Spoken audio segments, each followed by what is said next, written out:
鱼蚌啊造成海洋严重污染，也会影响到生态，也甚至会影响到渔船啊安全。这新竹市环保局和渔业署伫咧新竹渔港举办这无爱伫的鱼蚌啊的回收活动，1公斤的鱼蚌啊会当换20块的奖励金，邀请渔民做伙来做环保换现金。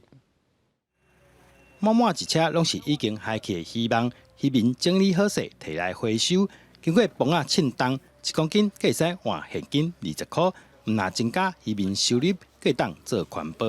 会当海减少污染啊，个渔民加减啊收入啊。我们在那边散步的时候看到，哦，怎么有一彩龟那么大？结果被渔网缠住，冲到那岸边。是，对，真的对生态影响很大。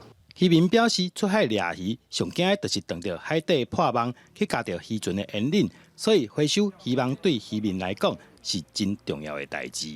常常嘛拄着，拄着就甲搞起来，若无伊的鲜活将去夹着啊。夹的鱼，引领唔得歹。嘿啊。船仔都袂惊。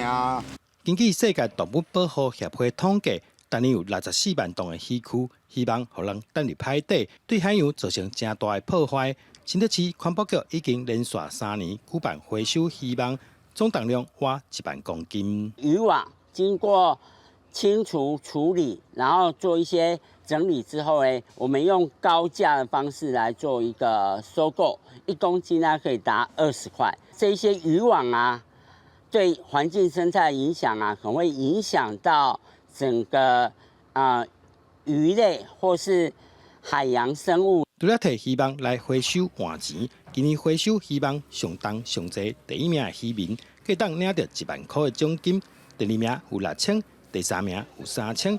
希望鼓励渔民做伙来守护海洋。记者杜君豪，新竹报道。